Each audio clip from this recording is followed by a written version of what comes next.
আসসালামু আলাইকুম। এটিএন বাংলার সংবাদে সবাইকে স্বাগত জানাচ্ছি। আমি শারমিন সালাম। শুরুতেই বিআরবি কেবল সংবাদ শিরোনাম। দল বা ব্যক্তি নয়, জুলাই আন্দোলনের মাস্টারমাইন্ড জনগণ, বিবিসি বাংলাকে তারেক রহমান। আওয়ামী লীগের গুম খুন আর ৭১ জামাতের ভূমিকার জবাব দাবি। আওয়ামী আমলে বিচার বহির্ভূত হত্যা ও গুমের ঘটনায় সবাইকে বিচারের মুখোমুখি হতে হবে, কেউ পার পাবে না, চিফ প্রসিকিউটরের হুঁশিয়ারি। এই সপ্তাহেই তদন্ত প্রতিবেদন। সুষ্ঠু ভোট আয়োজনে নির্বাচন কমিশন বদ্ধপরিকর, জানালেন সিইসি। লেভেল প্লেইং ফিল্ড নিশ্চিতে গণমাধ্যমের সহযোগিতা কামনা।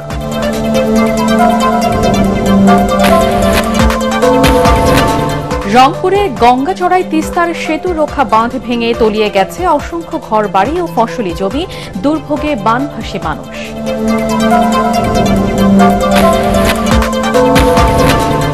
এবং বৌদ্ধ সম্প্রদায়ের অন্যতম ধর্মীয় উৎসব প্রবারণা পূর্ণিমা আজ। রথ টানা, ফানুস ওড়ানো সহ দেশের বিভিন্ন স্থানে উৎসব মুখর আয়োজন। শুনছিলেন বিআরবি কেবল সংবাদ শিরোনাম, এবারে বিস্তারিত। দ্রুতই দেশে ফিরে জাতীয় নির্বাচনে অংশ নেবেন জানিয়ে বিএনপির ভারপ্রাপ্ত চেয়ারম্যান তারেক রহমান বলেছেন, তার মন বাংলাদেশে পড়ে আছে। ১৭ বছর পর গণমাধ্যমে দেয়া সাক্ষাৎকারে তিনি বলেন, আওয়ামী লীগ রাজনীতি করতে পারবে কিনা জুলাই গণহত্যা, গুম খুন, দুর্নীতির বিচারের মাধ্যমে তা নির্ধারিত হবে। জামাতকে উদ্দেশ্য করে তিনি বলেন, ৭১-এর বিতর্কিত ভূমিকার জন্য তাদেরকেই জবাব দিতে হবে। জামাতের নেতৃত্বে নির্বাচনী জোট নিয়ে বিএনপি উদ্বিগ্ন নয় জানিয়ে তারেক রহমান বলেন, তার মিত্রদের নিয়েই নির্বাচন রাষ্ট্র পুনর্গঠন করতে চায় বিএনপি। মনুল হাসান জানাচ্ছেন বিস্তারিত। অনেক ধন্যবাদ বিবিসি বাংলার সাথে যোগ দেবার জন্য। ধন্যবাদ। লন্ডনে নির্বাসিত জীবন কাটানো বিএনপির ভারপ্রাপ্ত চেয়ারম্যান তারেক রহমান দীর্ঘ ১৭ বছর পর গণমাধ্যমের মুখোমুখি। ভার্চুয়ালি বিবিসি বাংলাকে দেয়া সাক্ষাৎকারে তিনি খোলামেলা কথা বলেন জাতীয় নির্বাচন, জুলাই গণ অভ্যুত্থান, আওয়ামী লীগের রাজনৈতিক ভবিষ্যৎ সহ দলের নানা প্রসঙ্গ নিয়ে। কবে দেশে ফিরছেন এমন প্রশ্নের জবাবে তারেক রহমান বলেন, তার মন বাংলাদেশেই পড়ে আছে। ফিজিক্যালি হয়তো আমি এই দেশে আছি, বাট মন মানসিকতা সবকিছু মিলিয়ে তো আমি গত ১৭ বছর ধরে বাংলাদেশেই রয়ে গিয়েছি। কিছু সঙ্গত কারণে হয়তো ফিরাটা হয়ে উঠেনি এখনো, তবে সময় তো চলে এসছে মনে হয়। ইনশাল্লাহ দ্রুতই ফিরে আসবো। জনগণের প্রত্যাশিত নির্বাচন হবে, সেই নির্বাচনের সময় কেমন করে দূরে থাকবো। প্রধানমন্ত্রী পদের প্রত্যাশী হিসাবে আমরা তারেক রহমানকে দেখতে পাবো, সেটা আমরা নিশ্চিতভাবে বলতে পারি। এটির সিদ্ধান্ত তো বাংলাদেশের জনগণের। তিনি বলেন, জুলাই গণ অভ্যুত্থানের কৃতিত্ব কোনো একক ব্যক্তি বা দলের নয়, গোটা দেশের মানুষের। জুলাই আন্দোলনে আমি কখনোই মাস্টার মাইন্ড হিসেবে দেখি না। বাংলাদেশের ইতিহাসে এখন পর্যন্ত এটি একটি অবিস্মরণীয় ঘটনা। এই আন্দোলন, মানুষের এই আত্মত্যাগ, দল মত নির্বিশেষে, শ্রেণী বিন্যাস নির্বিশেষে প্রত্যেকটি মানুষের অবদান আছে। এই আন্দোলনের মাস্টার মাইন্ড কোনো দল, কোনো ব্যক্তি নয়। এই আন্দোলনের মাস্টার মাইন্ড বাংলাদেশের গণতান্ত্রিক জনগণ। আওয়ামী লীগের রাজনীতিতে ফেরার সুযোগ নিয়ে বিবিসির প্রশ্নের জবাবে তারেক রহমান বলেন, বিএনপি বহুদলীয় রাজনীতিতে বিশ্বাসী, তবে প্রতিটি অপরাধের জন্য আওয়ামী লীগকে বিচারের মুখোমুখি হতে হবে। দল হিসাবে তারা যদি অন্যায় করে থাকে, তাহলে দেশের আইন অনুযায়ী তার বিচার হবে। সোজা কথায় অন্যায়কারীর বিচার হতে হবে, তো সেটি ব্যক্তি হোক, সেটি দলই হোক। মুক্তিযুদ্ধে জামাত ইসলামের ভূমিকা, দলটির সম্ভাব্য নির্বাচনী জোট নিয়েও বিএনপির অবস্থান তুলে ধরেন দলটির ভারপ্রাপ্ত চেয়ারম্যান। ৭১ সালে কোন রাজনৈতিক দল যদি তাদের কোনো বিতর্কিত ভূমিকা থেকে থাকে, তাহলে তাদের জবাব তারাই দিবেন। ইলেকশনে প্রতিযোগিতা থাকতেই পারে, প্রতিদ্বন্দ্বিতা থাকতেই পারে, এতে উদ্বেগের কি আছে? বিএনপি তো আগেও নির্বাচন করেছে, কম্পিটিশন করেই বিএনপি নির্বাচন করেছে, প্রতিযোগিতা করেছে, উদ্বেগের কিছু নাই। তো গেল ১.৫ দশক তার পরিবার ও দলের উপর চলা অবর্ণনীয় নির্যাতনের কথা উল্লেখ করে তারেক রহমান বলেন, আইন অনুযায়ী এর বিচার হতে হবে। আমি যখন এখানে আসি, আমার ভাইকে আমি রেখে এসেছিলাম, ছোট ভাইকে, আমার সুস্থ মাকে আমি রেখে এসেছিলাম, একটি ঘর রেখে এসেছিলাম, যেই ঘরে আমি এবং আমার ছোট ভাই বড় হয়েছি, যেই ঘরে আমার বাবার স্মৃতি ছিল, সেই স্মৃতিগুলোকে ভেঙে চুরে ধুলায় মিশিয়ে দেওয়া হয়েছে। এটি শুধু আমার কাহিনী না, এরকম কাহিনী বাংলাদেশের হাজার হাজার পরিবারের। এই সকল নির্যাতনের জন্য যারা দায়ী, যারা এসবের হুকুম দিয়েছে তাদের প্রত্যেকের বিচার হতে হবে। এটি প্রতিশোধের কোনো বিষয় নয়, এটি ন্যায়ের কথা, এটি আইনের কথা। তিনি জানান, শারীরিক সুস্থতার উপর নির্ভর করছে বেগম খালেদা জিয়ার জাতীয় নির্বাচনে অংশগ্রহণ। এছাড়াও তার স্ত্রী কন্যার রাজনীতিতে যোগ দেওয়ার সম্ভাবনা নিয়ে প্রশ্নের জবাবে তারেক রহমান বলেন, এটি ভবিষ্যৎ বলে দেবে। সিদ্ধান্তের উপরে আমরা আস্থা রাখতে চাই। এই বিষয়ে সবচেয়ে বড় বিচারক আমি। মইনুল হাসান, এটিএন বাংলা, ঢাকা। আওয়ামী লীগের বিগত ৩ মেয়াদে সারা দেশে সংগঠিত বিচার বহির্ভূত হত্যা ও গুমের মামলার তদন্ত প্রতিবেদন এই সপ্তাহের মধ্যে আন্তর্জাতিক অপরাধ ট্রাইব্যুনালে জমা দেবে তদন্ত সংস্থা। চিফ প্রসিকিউটর তাজুল ইসলাম বলেন, সবাইকে বিচারের মুখোমুখি হতে হবে, কেউ পার পাবে না। গণমাধ্যমে প্রশ্নের জবাবে তিনি এসব কথা বলেন। চিফ প্রসিকিউটর জানান, ২৪-এর গণ আন্দোলন চলাকালে কুষ্টিয়ায় ৬ জনকে হত্যাসহ মানবতা বিরোধী অপরাধের মামলায় আওয়ামী লীগ নেতা মাহবুবুল আলম হানিফ সহ ৪ জনের বিরুদ্ধে অভিযোগ আমলে নিয়েছেন ট্রাইব্যুনাল। সেই সাথে তাদের বিরুদ্ধে গ্রেপ্তারি পরোয়ানা জারি করা হয়েছে। এই মামলায় সবাই পলাতক। আন্তর্জাতিক অপরাধ ট্রাইব্যুনাল ২ অভিযোগ আমলে নিয়ে এই আদেশ দেন। আর ট্রাইব্যুনাল ১-এ শেখ হাসিনা সহ ৩ আসামির মামলায় দ্বিতীয় দিনের মতো মামলার তদন্ত কর্মকর্তাকে জেরা করবেন রাষ্ট্র নিযুক্ত শেখ হাসিনা ও আসাদুজ্জামান খান কামালের আইনজীবী। তদন্ত চলাকালীন যে সময়টুকু দরকার ছিল সেগুলো পার হয়েছে। তদন্ত রিপোর্টগুলো হাতে আসার পর একটার পর একটা করে ফরমাল চার্জ দাখিল হয়েছে, বিচারের আনুষ্ঠানিক যাত্রা শুরু হয়েছে, অনেকগুলো মামলার চূড়ান্ত পর্বে রয়েছে। সুতরাং জাতির যে প্রত্যাশা ছিল যে এই নিকৃষ্টতম হত্যাকারীদের, গণহত্যাকারীদের, মানবতা বিরোধী অপরাধ সংগঠনকারীদের বিচার এই বাংলাদেশে যাতে হয়, সেটা হওয়ার ব্যাপারে আন্তর্জাতিক অপরাধ ট্রাইব্যুনাল সঠিক রাস্তায় আছে। তারা দৃঢ় প্রতিজ্ঞার নিয়ে এই কাজটা করে যাচ্ছেন। আমরা আশা করছি মানুষের প্রত্যাশিত সময়ের মধ্যেই তাদের এই বিচার কার্য সম্পাদন করা সম্ভব হবে। ত্রয়োদশ জাতীয় সংসদ নির্বাচনে ভোটের দায়িত্ব পালন করা প্রায় ১০ লাখ সরকারি চাকরিজীবীর ভোটের ব্যবস্থা করা হবে বলে জানিয়েছেন সিএসি এএমএম নাসির উদ্দিন। সকালে রাজধানীর আগারগাঁওয়ে নির্বাচন ভবনের সম্মেলন কক্ষে ইলেকট্রনিক মিডিয়ার প্রতিনিধিদের সাথে সংলাপে দেওয়া বক্তব্যে তিনি একথা বলেন। সুষ্ঠু নির্বাচন আয়োজনে নির্বাচন কমিশন বদ্ধপরিকর জানিয়ে সিএসি আরও বলেন, লেভেল প্লেইং ফিল্ড নিশ্চিতে গণমাধ্যম সহ অংশীজনদের সহযোগিতা প্রয়োজন। এআই এর অপব্যবহার রোধে ইলেকট্রনিক মিডিয়ার ভূমিকা রাখতে হবে বলেও জানান তিনি। ভোটার তালিকা হালনাগাদকরণ, এটা একটা বিশাল কর্মযজ্ঞ ছিল। আপনারা জানেন যে আমরা প্রায় 77,000 প্লাস পিপল মোবিলাইজ করতে হয়েছিল এটাকে আপডেট করার জন্য। এখানে আমরা সুফল পেয়েছি, কিন্তু একটা অকল্পনীয় সুফল পেয়েছি। যেমন ২১ লক্ষের বেশি মৃত ভোটার আমরা আইডেন্টিফাই করতে পেরেছি, যেগুলো ভোটার লিস্টে ছিল ২১ লক্ষেরও বেশি। তাহলে এদের নামটা আমরা এখন ড্রপ করতে পেরেছি ভোটার লিস্ট থেকে। দর্শক, এই মুহূর্তে আগারগাঁওয়ে নির্বাচন কমিশন ভবনে আছেন সহকর্মী মুশফিকুর রহমান। আমরা সরাসরি চলে যাচ্ছি সেখানে। মুশফিক, নির্বাচন আয়োজন নিয়ে সিএসি আর কি বলছেন, আমাদেরকে বিস্তারিত জানান।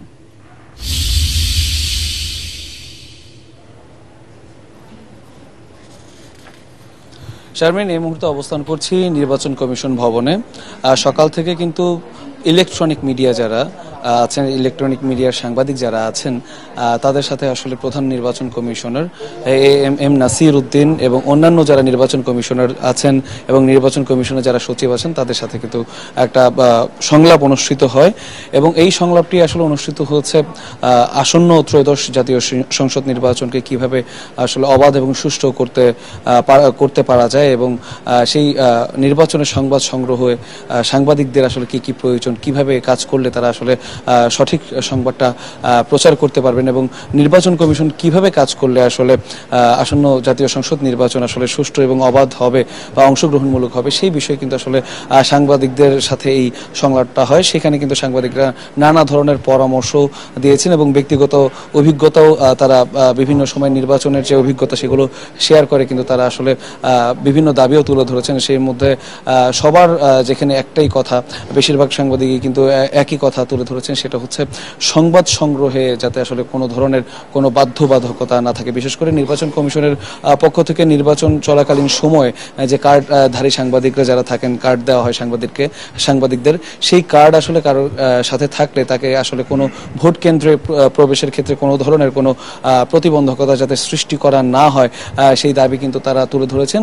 বিশেষ করে প্রিজাইডিং অফিসারদের কাছে একটা অনুমতির ব্যাপার থাকে আসলে ভোটের সংবাদ সংগ্রহ করতে গেলে, ভোট কেন্দ্রে প্রবেশ করতে গেলে আসলে সেইটা অনেক সময় দেখা যায় যে কোনো কেন্দ্রে যদি ভোট কারচুপি হয়, আমরা নিজেরাও নির্বাচন কভার করতে গিয়ে দেখেছি যে কারচুপির কোনো অভিযোগ থাকলেও আমরা আসলে যখন প্রবেশ করতে যাই ভোট কেন্দ্রের মধ্যে তখন কিন্তু প্রিজাইডিং অফিসারের অনুমতি প্রয়োজন হয়, সেখানে একটা সময় নষ্ট হয় এবং অনেক সময় অনুমতি পাওয়া যায় না।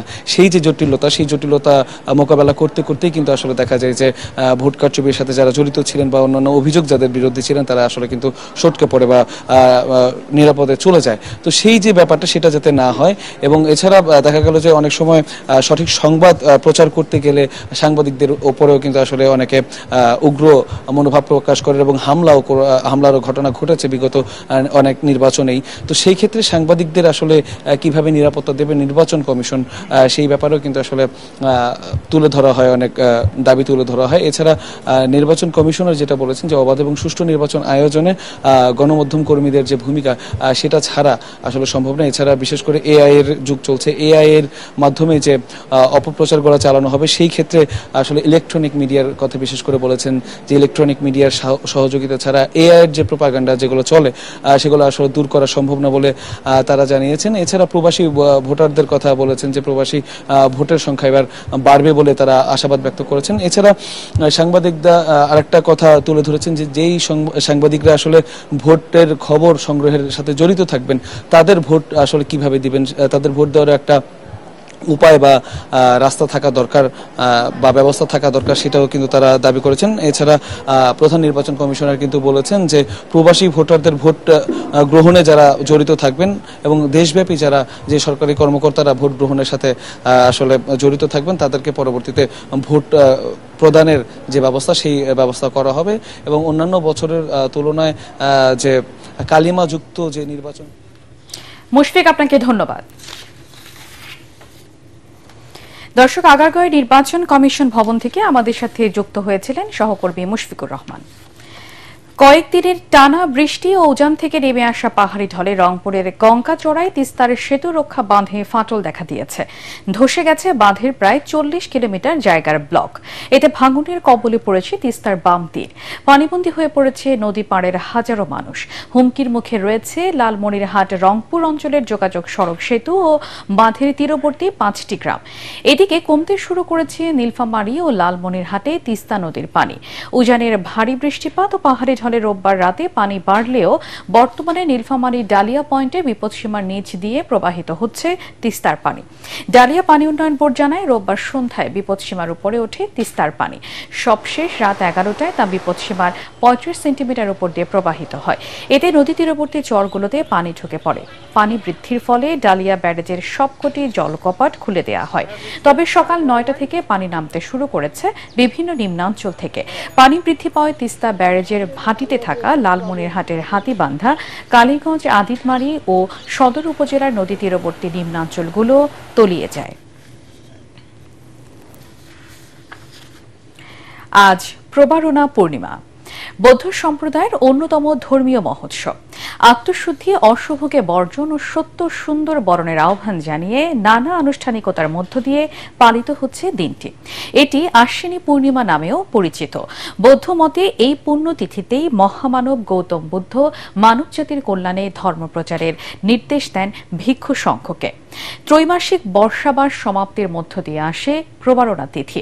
প্রবারণা পূর্ণিমা উপলক্ষে রাজধানীর মেরুল বাড্ডার আন্তর্জাতিক বৌদ্ধ বিহার সহ দেশের বিভিন্ন বৌদ্ধ বিহারে চলছে পূজা অর্চনা, প্রার্থনা ও ধর্মীয় আলোচনা।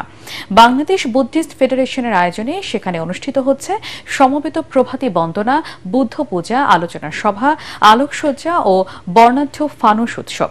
প্রবারণা পূর্ণিমার পরদিন থেকেই শুরু হবে ১ মাস ব্যাপী শুভ কঠিন জীবরদান উৎসব।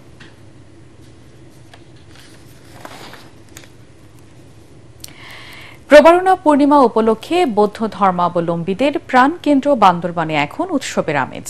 রথ টানা, ফানুস উড়ানো আর ধর্মীয় আচার অনুষ্ঠানে মেতেছেন মারমার সম্প্রদায়ের মানুষজন। উৎসবকে কেন্দ্র করে পাহাড় এখন পর্যটকের পদচারণায় মুখর। বান্দরবান থেকে মিনারুল হকের পাঠানো রিপোর্ট জানাচ্ছেন আশিকুর রহমান। আষাঢ়ী পূর্ণিমা থেকে আশ্বিনী পূর্ণিমা পর্যন্ত বৌদ্ধ ভিক্ষুকরা পালন করেন বর্ষাবাস। এই বর্ষাবাসের শেষেই আসে প্রবারণা পূর্ণিমা, বৌদ্ধ সম্প্রদায়ের অন্যতম ধর্মীয় উৎসব। এদিন ভিক্ষুকরা আত্মশুদ্ধির মাধ্যমে পুণ্য অর্জনের বার্তা ছড়িয়ে দেন। আর এই পুণ্যময় দিনে বান্দরবানে আয়োজন করা হয় ঐতিহ্যবাহী রথ টানা উৎসবের। রঙিন পোশাক পরে মারমা তরুণ তরুণীরা এক মন্দির থেকে আরেক মন্দিরে রথ টেনে নিয়ে যায়। ঢাক ঢোলের তালে বাঁশির সুরে মুখরিত হয়ে ওঠে পাহাড়। অন্যদিকে গৌতম বুদ্ধের প্রতি শ্রদ্ধা আর পুণ্যলাভের আশায় সাজানো হচ্ছে শত শত ফানুস। পূজা করার জন্য যে একটা আমরা এই যে ভেলা বানিয়ে রাখি, এটা হচ্ছে রাজহংসীর প্রতীকী নিয়ে।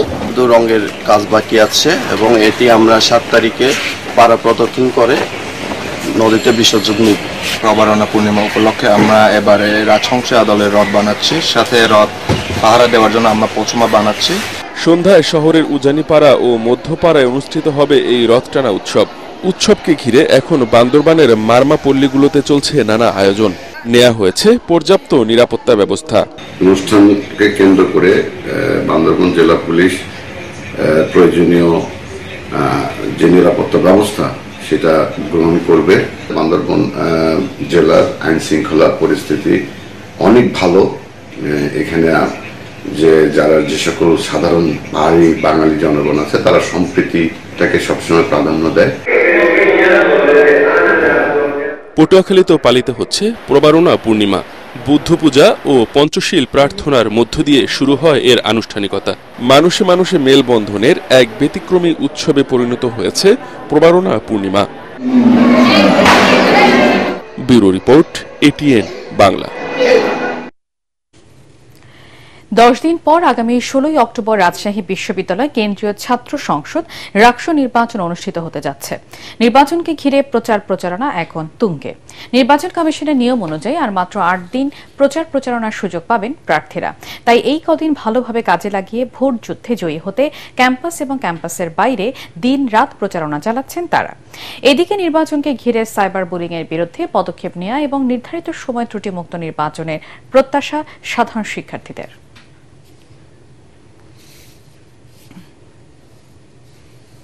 তফসিল অনুযায়ী কিন্তু আবারও নির্বাচনী প্রচারণার সময় দেওয়া হয়েছে এবং আমরাও সকলে ফিরে এসেছি ক্যাম্পাসে। ভোটাররা আসা শুরু করে দিয়েছে। ইতিমধ্যে আমরা বিভিন্ন ভোটারদের কাছে যাচ্ছি এবং ভালো সাড়া পাচ্ছি। শিক্ষার্থীদের মাঝে লিফলেট বিতরণ এবং আমাদের কথাগুলো বলার চেষ্টা করছি। নতুন প্রজন্ম যারা আমরা ভোটাধিকার থেকে বঞ্চিত ছিলাম, ভোটের অধিকার থেকে বঞ্চিত ছিলাম, ভোটের আনন্দ থেকে বঞ্চিত ছিলাম, সেই আনন্দ আমরা ফিরে পাচ্ছি। আমরা শিক্ষার্থীদের সাথে কুশল বিনিময় করেছি, দোয়া বিনিময় করেছি। যেহেতু নির্বাচন 16 তারিখে হবে, সঙ্গত কারণে আমরা প্রার্থীদের শুধু প্রচারণাটা 14 তারিখ পর্যন্ত আমরা বর্ধিত করেছি।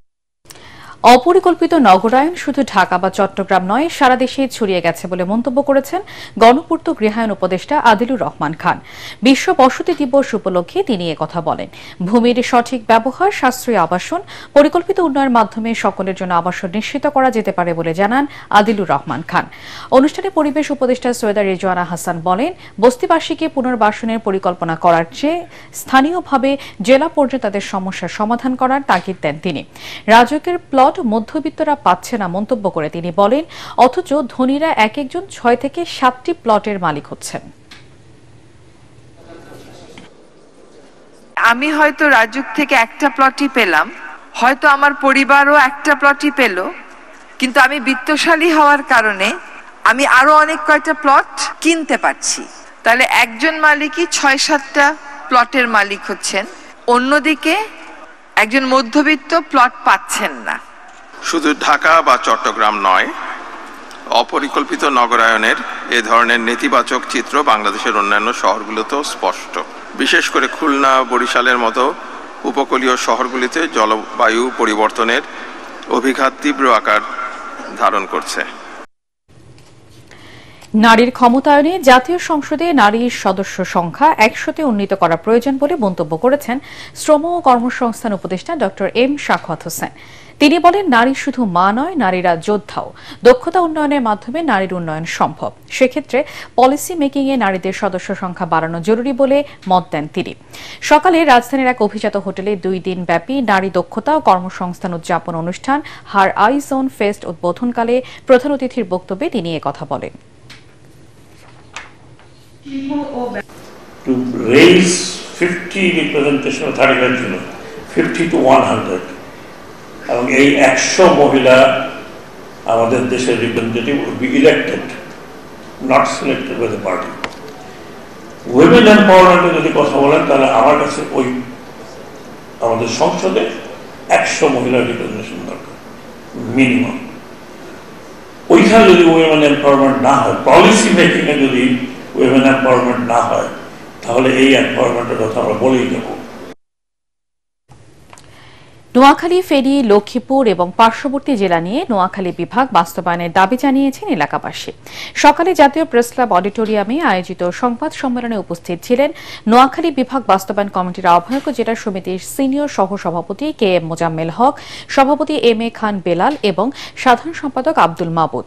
বক্তারা বলেন, বিভাগীয় প্রশাসনিক সেবা তৃণমূলের দোরগোলায় পৌঁছাতে 6 জেলা নিয়ে বিভাগ প্রতিষ্ঠা নোয়াখালীর সর্বস্তরের জনগণের দাবি।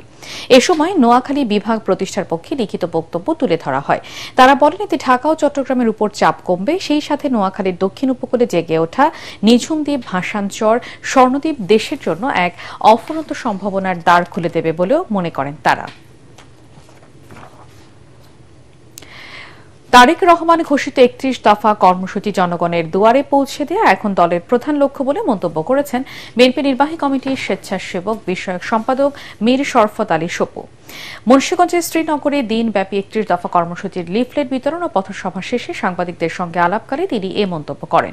মীর শরফত আলী সপু বলেন, বিএনপি চায় বাংলাদেশে একটি সুন্দর, অংশগ্রহণমূলক ও সুষ্ঠু নির্বাচন হোক, কিন্তু একটি গোষ্ঠী এখনও নির্বাচন পেছানোর জন্য নানা ধরনের চেষ্টা চালিয়ে যাচ্ছে। ফেসিবাদ চলে গিয়েছে, এখন কি আবারও চান আপনারা ফেসিবাদকে আনার জন্য? আপনারা বলেন ফেসিবাদ, এটা বাংলাদেশের মানুষ আর কোনোভাবে সেটা মেনে নেবে না। বাংলাদেশের সবাই আমরা একসাথে থাকবো, আমরা ঐক্যবদ্ধভাবে আগামীতে বাংলাদেশকে একটা নির্বাচন হবে, সেই নির্বাচনে বাংলাদেশের জনগণ যাকে ভোট দিবে সেই সরকার গঠন করবে। পূবালী ব্যাংক বাণিজ্য সংবাদ।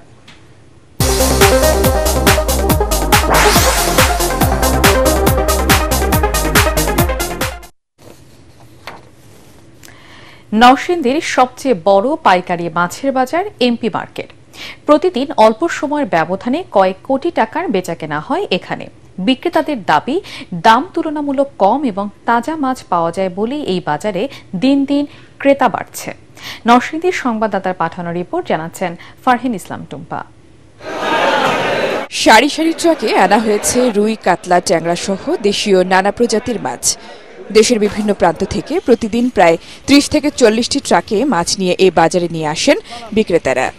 ক্রেতারা বলছেন, দাম তুলনামূলক কম আর তাজা মাছের টানে আসছেন তারা। এখানে সব তো সস্তায় পাইকারি দরে পাওয়া যায়, এখানে সব মাছের সস্তা, এখানে খুব ভালো মাছ পাওয়া যায়। ইলিশ, কাতলা, রুই, তেলাপিয়া, বড় বড় সাইজের পাবদা, বড় বড় সাইজের গুলায়া, বিভিন্ন অনেক জাতের মাছ পাওয়া যায় এখানে। পাইকার যারা আছে তারা বিভিন্ন জায়গা থেকে আসে, তাদের নিরাপত্তা দেওয়া হয় এখানে, আর আমরা এইগুলো সবকিছুই দেখাশোনা করা হয়। স্থানীয় ব্যবসায়ীর পাশাপাশি নরসিংদীর বাইরে থেকেও মাছ নিয়ে হাটে আসছেন বিক্রেতারা। প্রতিটি ট্রাক থেকে 1500 থেকে 2000 কেজি মাছ আসে, যা 2-3 ঘন্টার মধ্যেই বিক্রি হয়ে যায়। আর প্রতিদিন 2 থেকে 3 কোটি টাকার বেচাকেনা হয় এই হাটে। 3 ঘন্টায় 2 থেকে 3 কোটি টাকা বেচাকেনি হয়। রাজশাহী, খুলনা, বরিশাল, চিটাগাং, নোয়াখালী, সাতক্ষীরা, বিভিন্ন জায়গা থেকে মাছ আছে। এই বাজারটা নরসিংদী অনেক জমজমা। বিশালাক্ষ, শিবপুর, বেলাবর, লাইপুরা, মাধবদী, শেখরসর, 5 গুণ আরো আমরা নরসিংদী আরো একটা মাছ নেই, বিভিন্ন জায়গার মধ্যে মাছ নিয়ে বিক্রি করা। শনিবারে বিক্রি করি পুটিয়া বাজার, রবিবারে আমি একটু রেস্ট নেই, আমরা সোমবারে বিক্রি করি মণিপুরা বাজার। শুধু নরসিংদীর নয়, দেশের অন্যতম ব্যস্ত মাছের হাটে পরিণত হয়েছে এই এমপি বাজার। Bureau report, ATN Bangla. Al Arafah Islami Bank অর্থ সংবাদ।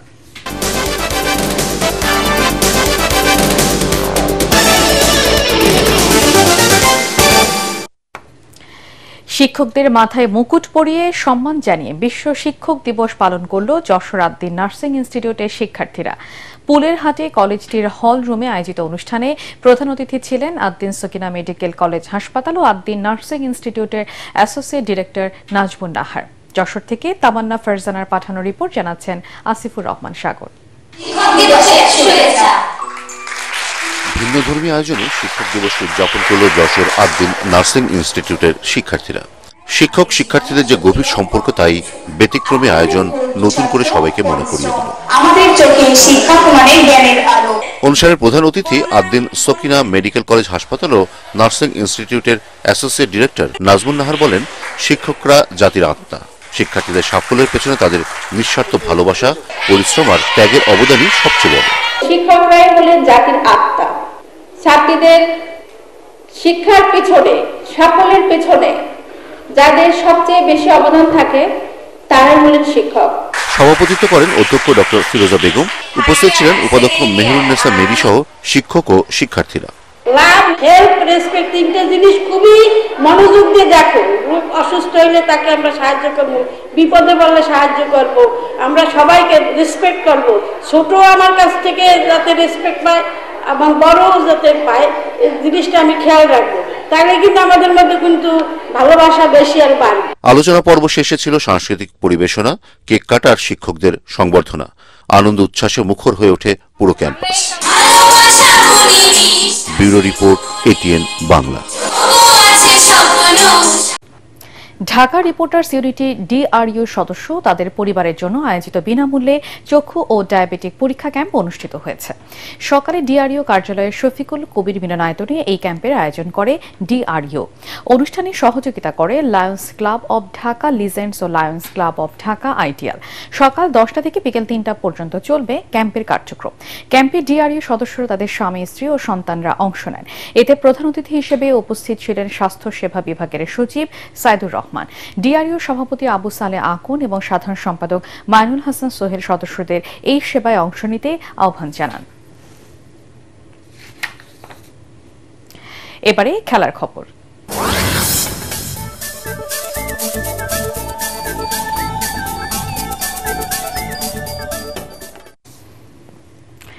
নানা বিতর্ক কাণ্ডে আলোচিত বিসিবি নির্বাচন চলছে। রাজধানীর হোটেল সোনারগাঁওয়ে চলা এই ভোটের মাধ্যমে মোট 25 পরিচালককে বাছাই করবেন কাউন্সিলররা। এরই মধ্যে বিনা প্রতিদ্বন্দ্বিতায় নির্বাচিত হয়েছেন 9 জন। কোনো রকম লড়াই ছাড়া বেশিরভাগ পরিচালকও নির্বাচিত হবেন আজ। তাই এই নির্বাচনকে অনেকটা সাজানো বলেই মনে করছেন দেশের বহু ক্রিকেট ক্লাব। ইতোমধ্যে সরকারের হস্তক্ষেপ সহ নানা অভিযোগে নাম প্রত্যাহার করে নিয়েছেন 21 প্রার্থী। বিকেল 4টা পর্যন্ত চলবে ভোট গ্রহণ। এরপর নির্বাচিত পরিচালকরা ভোট দিয়ে সভাপতি নির্বাচিত করবেন।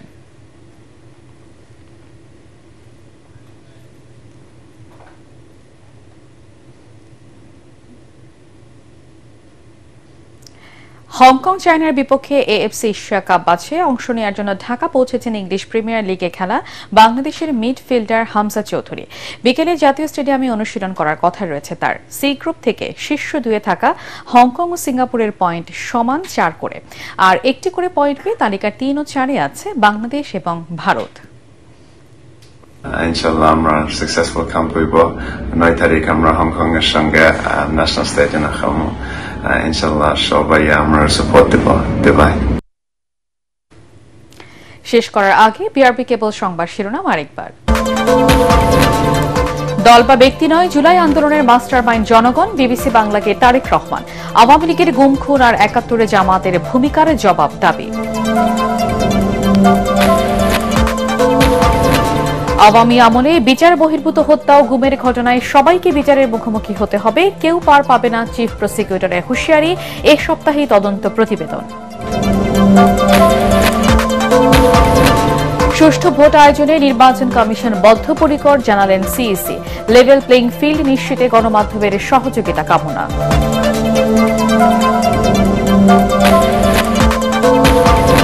রংপুরের গঙ্গাচড়ায় তিস্তার সেতু রক্ষা বাঁধ ভেঙে তলিয়ে গেছে অসংখ্য ঘরবাড়ি ও ফসলি জমি, দুর্ভোগে বানভাসী মানুষ।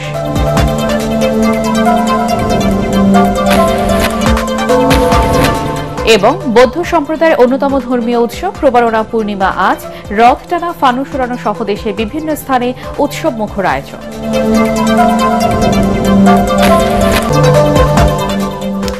পরবর্তী সংবাদ দেখার আমন্ত্রণ জানিয়ে এখনকার মতো শেষ করছি। ATN বাংলা সংবাদ ইউটিউবে দেখতে ব্রাউজ করুন youtube/ATN Bangla News।